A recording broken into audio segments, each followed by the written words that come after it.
on, guys? So today I'm going to be showing you how to install Cain and Abel. I might also be showing some features. I'm just kind of winging this tutorial, so just follow me, you'll get through it. The first thing you're going to need to do is go to Oxid.it. That is where Cain and Abel comes from. You can just click the Projects tab. It's right here. Click Cain and Abel, and then you're going to download it for your version of Windows. So I'm running this Windows XP virtual machine. So you're just going to download the file, save it, and then you're going to wait for it to finish. Now, while you're downloading it, I want to say something. It will register as a virus. I don't know why. I've personally checked. It's not a virus. But for whatever reason, your browser and your antivirus will register it as a virus. So, if you download it, you'll probably have to go into your browser settings and unblock the program. But once you download it, you'll have your Cain and Abel setup file. Just double click that, run. You'll want to run it as administrator, by the way. I'm on XP, so it doesn't really have the administrator option. So then you're just going to click next, next, next, next, next. Then you're going to let it install. You're going to click finish. And then it says, warning, this program uses the packet driver that comes with WinPCAP version 4.1.3 available at winpcap.org. Do you want to install the packet driver now? You're going to click install. Okay? Mine's already installed, so I get this error. So I can press OK to force the installation or cancel if I want to abort it. So I'm going to cancel it because I'm not going to go through the time.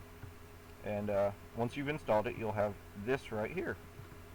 You'll have Cain and Abel right there. You can delete your original Cain and Abel setup thing if you want to, but I'm not going to bother with it. Windows Firewall is enabled. Some Cain's features won't work correctly. If you want to fix that error, which really I've never had any problem, but if you want to fix it, you can go into your control panel. When your control panel opens up, you can go to Windows Firewall, and then you can click off and OK. And then you won't get that error whenever you start it up again. See, watch. You won't get the error. See? No error. Okay? Now, once you're in Cain and Abel, you're going to click Configure, and you're going to go under the sniffer tab, and you're going to look for your device. It's going to be the one that has your IP address in it. Since I'm in a virtual machine, mine is 10.0.2.15. So, that's mine. You're going to click that device, you're going to click Apply, OK, and there you go. Then you can go over to Network, no, not Network, Sniffer. You won't have any of these, so just delete those. You're going to engage the sniffer with this button right here, turn it on, and you click Scan MAC addresses, all hosts in my subnet, and then you're going to click OK, and it'll scan for hosts in your subnet. So you'll have your router, and then any computers that are connected to your router, which, since I'm in a virtual machine, mine's not going to show me that because it's got me a different subnet set up for my virtual machine. But you'll see all your systems and everything else just show up right here. Then you can go down here, go to APR, and do whatever. You can add websites to reroute to. So let's say you want to reroute Facebook.com to somewhere else. Let's say you want to reroute them to Twitter.com. And there you go. You'll click OK. Go back under the APR. You'll click the blue plus. You'll click the router on one side, which, since my router's not showing up, but you'll click your router on one side like this, and then you'll click the computer that you want to reroute on the other side, and then you'll click OK, and it'll show up here, and then you'll turn on the APR with this button right here. and then if that computer tries to go to Facebook.com, it's going to get rerouted to Twitter. And it shows you how many times they've been rerouted. So, that's pretty cool. And if you want to find out what their username, password is on certain websites, but their websites are using SSL, they're using HTTPS, so you can't really see it with normal APR. I believe APR stands for ARP poison routing or something like that. But if you want to get their information as far as login, stuff like that, you can click the certificate injection.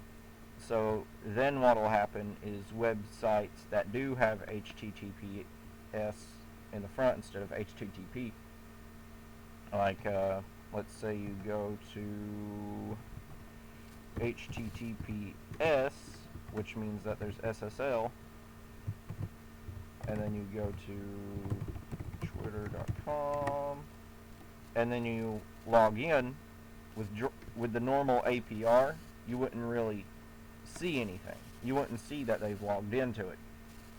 But when you have certificate injection, it takes the SSL certificate and it injects it in a way where it can steal the passwords from it.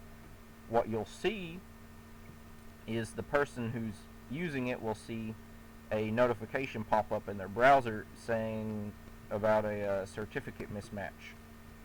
And the majority of the time they'll just ignore that and continue to sign in anyway. And then when they do, you can go down here to the passwords tab and it will be over here. You'll have their password somewhere over in this section. You'll just look at, this is a 0, but if they had signed into FTP or something like that, it would be a 1, and then you could just click that and see their username, password, etc. And yeah, there you go. And then if you catch some sort of a hash or something like that that you want to decode, then you can come over here to the cracker, and you'll have hashes over here that you've collected. And you can just click on them, crack them, and there you go. And yeah, pretty straightforward, not too hard to do. You can capture their calls, so if someone's using Skype or something, you can capture that and it'll show up in here. If you want to hack a computer in your network, you can do that. You can just find the computer in your network, right click on quick list, add to quick list, and then you'll enter their IP on the inside of your LAN. So let's say I had a computer and its LAN IP was 10.0.2.36. Let's just say that. Let's say it was that. You click OK, then right here, then you can double click it, and it'll try and connect to that computer using the guest feature stuff thing. It'll log in that way, if they support it. If not, you won't get anywhere with it. But yeah, this isn't going to do anything because that's not an actual computer on my network. So it's really not going to do anything. And that's why Cain and Abel isn't responding, because it's very dedicated to trying to connect to that non-existent IP address. It is very dedicated. But yeah, if you know the username, if you know the admin credentials, which you can get with a sniffer, I've never caught anyone's admin credentials with a sniffer, but you can. I'm not sure what tab it would show up under. It might show up under passwords or something like that. Yeah, because here's SMB, and that's what that uses. So it'd show up under SMB under the SMB traffic. Yeah. So there you go. And yeah. So once you get the admin credentials, you can either connect as, or you can just double click it to connect normally. But if you know the admin credentials, you can connect that way, and then you'll see something open up, you can install Able. Like, you know what? Let's disconnect that, remove it. Let's connect to this computer that we're using. Let's say 127.0.0.1. Now let's connect. See, it'll show up like this. You'll have access to the registry and stuff like that. If you're running it as the administrator, you can go to services, view all the stuff that's running, groups. You can view all their groups, registry. Yeah, I think you can install Able somehow. I forget how to do it. I think you like click, right click, yeah, and then install Able, and yeah, it won't let me for some reason. But you could right click, install Able, and then what Able does is it allows you to use their command prompt and stuff like that. So it's not going to work for me, but yeah, so you can hack computers like that. However, their antivirus will probably stop you from installing Able, so don't even really bother with it.